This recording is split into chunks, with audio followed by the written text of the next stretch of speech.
We all remember Timmy Turner, the kid with the pink hat and fairy godparents who could grant him almost any wish. But why does Timmy even need fairy godparents in the first place? In the Fairly Oddparents universe, fairies are granted to the world's most miserable children, the ones who need them the most. So what makes Timmy part of this group? You may be thinking, Vicky, the evil babysitter. And in my Channel Chasers rewatch, I noticed that even Timmy himself seems to believe that Vicky is the reason he's been assigned fairy godparents.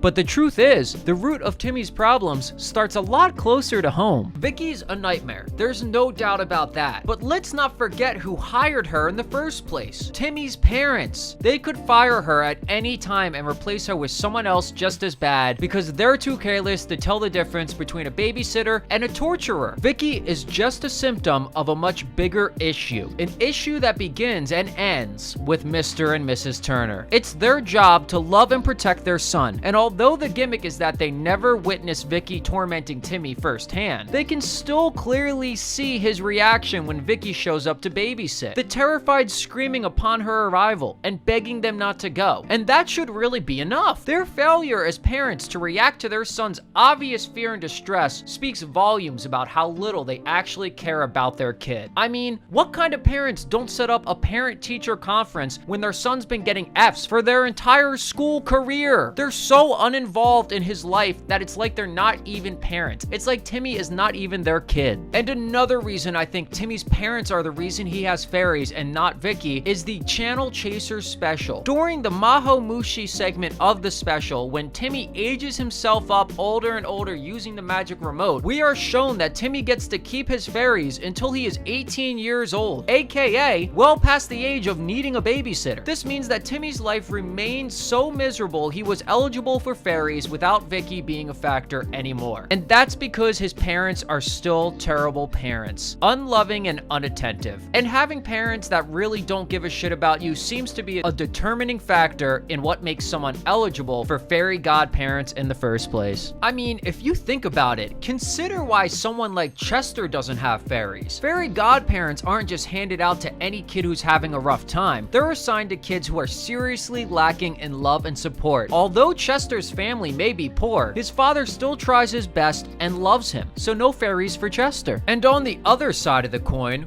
Remy Bucks Aplenty comes from a rich family with parents that are so distracted by being millionaires that they don't have time for their own son. It wouldn't seem like a kid living in a mansion would need fairies, right? But since he doesn't have the love and guidance he needs from his parents, he is assigned his very own fairy, Wandissimo. And if you really think about it, kids dealing with parental neglect are the perfect candidates for fairies because fairy godparents act as substitute parents anyway. The fairies do a lot more than just grant wishes. They help fill the void left by neglectful, absent, or just plain awful real parents. Even the name fairy godparents hints that this is part of their job. And in Timmy's case, Cosmo and Wanda definitely seem to provide more support than his real parents, who seem to blatantly regret giving birth to him. Timmy's parents never take an interest in his life or even get involved with his adventures. They do not even want to go spend time with him. They go out so frequently that a babysitter service are constantly needed. It's never family dinner night or family game night. It's always, okay, bye Timmy, mom and dad are going out babysitter night every single night. They goddamn hate that kid. Another hint at their resentment towards Timmy can be seen in how they view their neighbors, the Dinkelbergs. Throughout the entire series, it's a running joke that the Turners seem blatantly jealous of the Dinkelbergs, who coincidentally have no children. It's implied that the Turners feel if they never had Timmy, they would have more money and be more carefree, just like the Dinkelbergs. Hell, Timmy's dad even admits to associating Timmy's birth with the death of his own dreams. Oh, don't worry about it, Timmy. My dreams were shattered years ago. How many years ago?